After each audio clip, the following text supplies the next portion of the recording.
Today, let's find out if you're a Pepsi kind of man or a Coke kind of guy. Your content is suffering from sugar rush. It is secretly killing your brand. If you look at your analytics, you might see views, you might see likes. But if you actually look at your bank account, what do you see? Why? Because you are building a brand that tastes like sugar. You are creating content that is easily consumed, enjoyed, and easily forgotten. Swimming, just keep swimming. In the beverage industry, there's a name for this trap. It is a multi-billion-dollar paradox that almost destroyed the biggest company in America.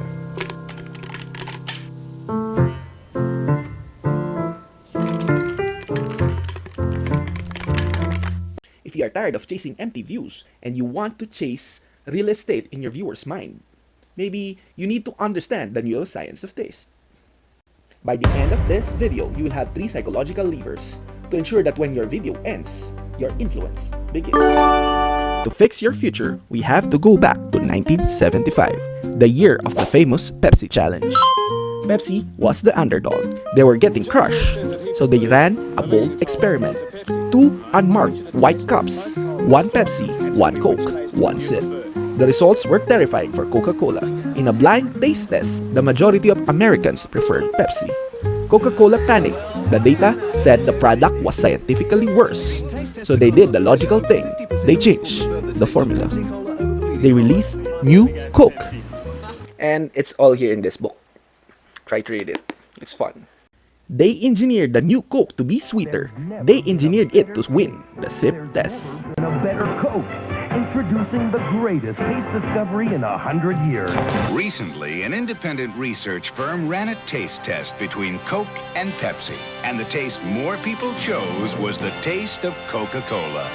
Now I want to play with you to test your business intuition. New Coke was scientifically better.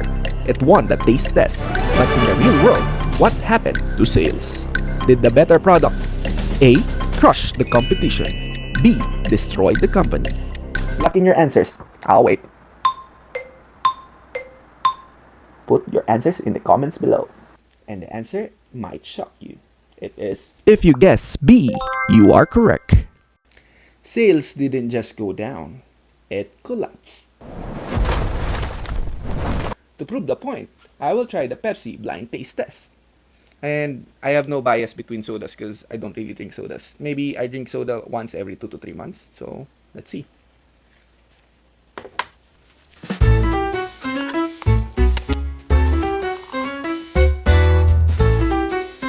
This one. This tastes better. There were protests in the streets. People hoarded old bottles in basements like gold bars. The company received 400,000 angry phone calls. Why? If Pepsi tasted better, why did people hate the new Coke that tasted like Pepsi? The answer lies in the biology of the brain. Scientifically, the 2 systems discovered by Nobel Prize winner Daniel Kahneman proved that the human brain has 2 modes of operation. System 1 and System 2. System 1 is fast thinking. It is instinct. It is impulse. It craves immediate sugar. Pepsi is chemically engineered for System 1. It has a sharp citrus burst. It hits the tongue with an explosion of sweetness. It wins the sip. System 2 is slow thinking. It is deep processing. It is memory. It craves meaning. Coke plays the System 2 game. It has notes of vanilla and raisin. It's heavy. It's complex. Its secret weapon isn't the sip. It's the finish. And it's all here in Daniel Kahneman's book, Thinking Fast and Slow. If you want to learn more about the System 1 and System 2, try to get this. Coke is engineered to have a longer aftertaste. It hangs in your throat for about like 20 seconds or so. Because the taste lingers more while you're having... Because of that lingering aftertaste while you're laughing with your friends or making memories with your loved ones. Your brain wires that flavor into your long-term memory. Pepsi wins with System 1, the impulse. But Coke wins with System 2, the loyalty.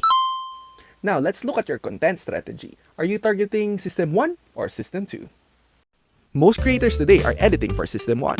Screaming hooks, fast transition, loud music. You are terrified that the viewer will click away, so you blast them with dopamine triggers, and it works. They watch, they get the rush. But here's the harsh reality of the modern content creator economy. System 1 watches, but System 2 buys. We are living in an era where views are cheap, but trust is expensive. You can get 1 million views on short because you hacked the viewer's impulse. But if you don't engage their slow thinking, if you don't trigger the Linger effect, they won't remember you 10 minutes later. A sugar rush audience consumes, and a Linger audience invests. If you want to move from entertainer to authority, and if you want to build a business structure that survives the algorithm, you need to stop optimizing for clicks and start optimizing for the aftertaste. Here are the 3 ways to give your content a cult finish. Number 1. The friction principle. System 1 wants easy. System 2 wants meaning. Stop content that's easy to consume. Stop performing. Start confiding. Think about the difference between a street performer and a recording artist. The street performer is talented. He does backflips, he juggles fire, he draws a massive crowd of tourists who cheer and clap. But here is the trap. The street performer only earns money while he is moving. The moment he stops sweating, the crowd walks away. The transaction is over. It's Pepsi business. You are a slave for attention. The recording artist plays a different game. They don't just entertain you in the moment. They put their souls in a record. They create something you want to take home with you because they built a deep emotional bond. You don't just clap. You buy the album. You buy the merch. The recording artist earns royalties for 20 years after the work is done. Think of it like this. The Pepsi creator performs to get tips, AdSense, while the Coke creator builds an asset, equity. If you are teaching a tutorial, don't just juggle for the camera. Give the context. Tell the story of the failure before the success. When you add the vanilla and raisin, the struggle, the doubt, the nuance, you force System 2 to wake up. You may make the content harder to swallow, but impossible to forget. Number 2. The Inception loop. The legendary director, George Roy Hill, once gave the secret to a perfect movie. You need a great beginning, a great ending, and just don't screw up the middle. He wasn't just talking about art, he was talking about biology. The human brain averages an experience with 2 moments, the peak and the end. Most of you have a System 1 beginning Welcome with, back, "Hi guys," everyone. and a System 1 ending with, "Thanks for watching, subscribe." Flavor is gone instantly. You messed up the beginning, you messed up the end, you messed up the Linger effect. What you need is a Zeigarnik loop. Don't just summarize. Ask a hunting question. End the video, but keep the thinking alive. Remember the spinning top on the movie Inception. So you want your viewer to keep staring at the black screen. And this is the advanced method. You listen carefully. It's called the nostalgia hook. Coke doesn't just sell soda. They sell Christmas. They attach a liquid to a memory. They have been running Christmas ads for decades. And they are still doing it until today. In fact, the anchor is so strong that even when they released that controversial AI Christmas commercial recently, all the people hated it. The brand didn't suffer. People are still talking about Coke. Why? Because the emotional anchor is so deep. To prove how this works, let's talk about the biggest product placement in movie history, James Bond and E.T. In every 007 movie, you are bombarded with brands. The camera lingers on that Omega watch. Rolex. Amiga. It zooms in on that Aston Martin. But do you feel an emotional bond to those gears?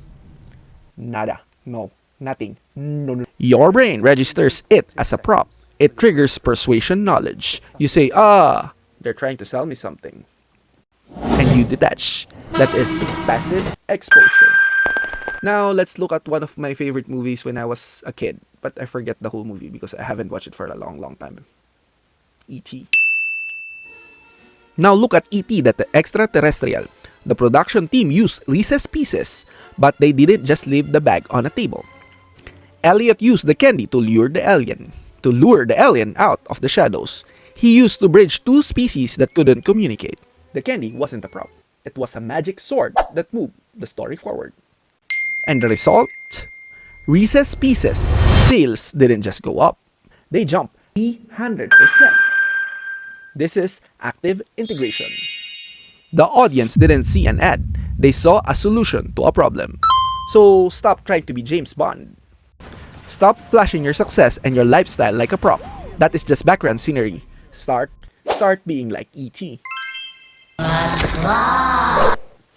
Make your content into like a magic sword. Don't just tell me how to edit. Describe the frustration in that dark room at 4 a.m. Actually, it's 1:52 a.m. right now.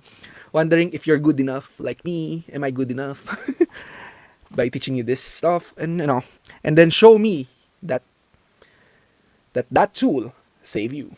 When you attach your niche to a universal emotion, the viewer might forget your tips, but they will never forget how you made them feel. Remember this feeling. So subscribe somewhere. Subscribe. Just subscribe.